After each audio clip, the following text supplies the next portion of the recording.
पढ़े लिखे बच्चे अपनी स्कॉलरशिप नहीं ले पा रहे हैं।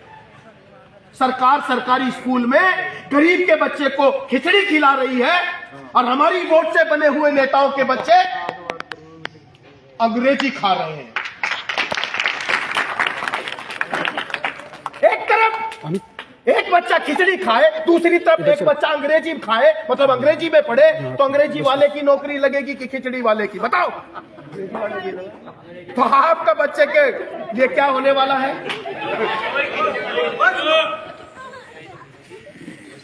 जो बात मैं बोल रहा हूं वही बात मेरे से पहले वक्ताओं ने बोली, लेकिन कुछ लोगों को बुरा लगेगा कि लातों के भूत बातों से नहीं मानते। अगर किसी मूर्ख का आप बार बार सम्मान करोगे तो आपको जूता मारेगा। क्या आपको इसी तरह चिल्ला चिल्ला करके भाषण देने की जरूरत है? आपको आराम से बात समझ नहीं आती? मेरे जैसे नौजवान बेशर्मों की तरह पीछे खड़े होकर के एक शराबी को आगे भेजते हैं, अच्छा इस प्रोग्राम को बिगाड़। यहां नहीं है, पूरे देश में ऐसा हाल है। क्यों भाई? और जब तुम थाने में फंसते हो, जब फैक्ट्री वाला तुम्हारे पैसे नहीं देता, जब किसी बिरादरी का आदमी तुम्हें डंडा मारता है, तुम्हारी बहन बेटियों की इज्जत लूटता, तब कौन याद आता है? कौन धरने पे बैठता है? वो विधायक और सांसदों का बेटा इधर बैठा है क्या? बताओ, किसी धरने में किसी विधायक और सांसद का बेटा धरने में बैठता है क्या? नहीं बैठता है। किसी समाज में रात को इतनी ठंडी में हम खुद टेंट लगा रहे हैं, हम खुद सब कुछ कर रहे हैं, झाड़ू लगा रहे हैं, फिर भाषण भी हम ही दे रहे हैं, करता है क्या?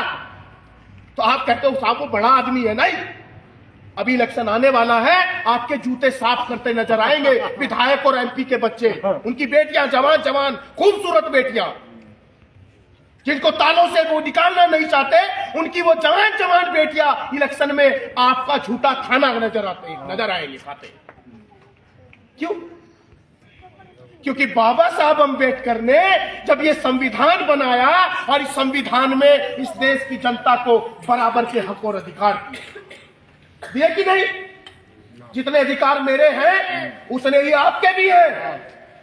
जितनी जोर से मैं चिल्ला के बोल रहा हूं, उतनी ही जोर से किसी भी जाति धर्म बिरादरी का, चाहे लड़की हो या लड़का हो, बोल सकता है। ये बाबा साहब अम्बेडकर की एक किताब है 1928 में। ऐसी समाज के लोग,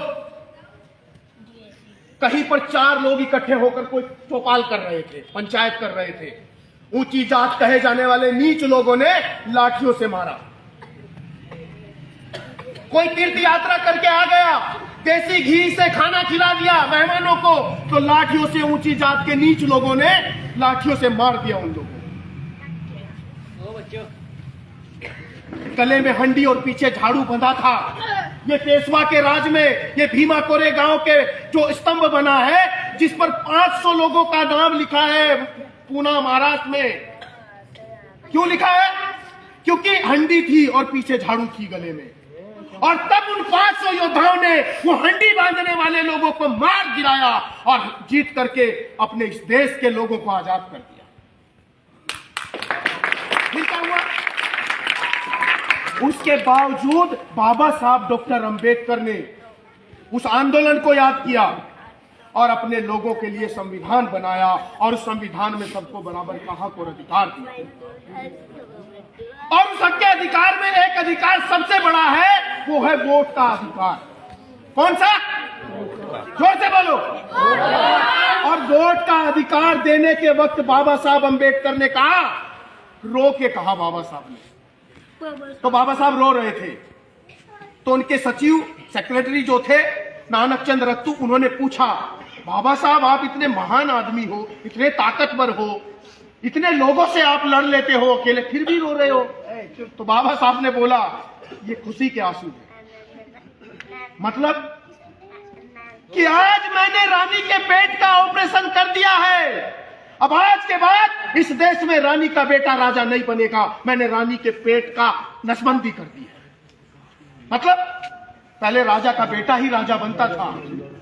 बाबा साहब ने पलट दिखाया और कहा, अब आज के बाद इस गरीब किसान मजदूरों की वोट से भी इनके बच्चे, इस देश का हुक्मरान बनेंगे, एमपी और एमएलए बनेंगे।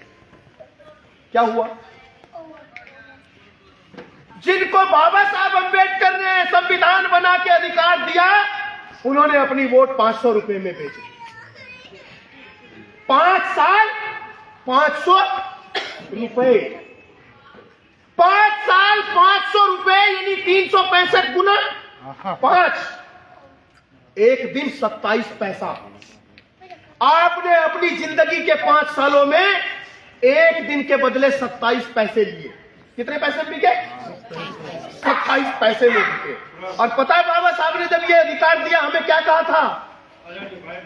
बाबा साहब ने कहा कि ये जो वोट का अधिकार है, इसे नमक मिर्च में मत बेच दे।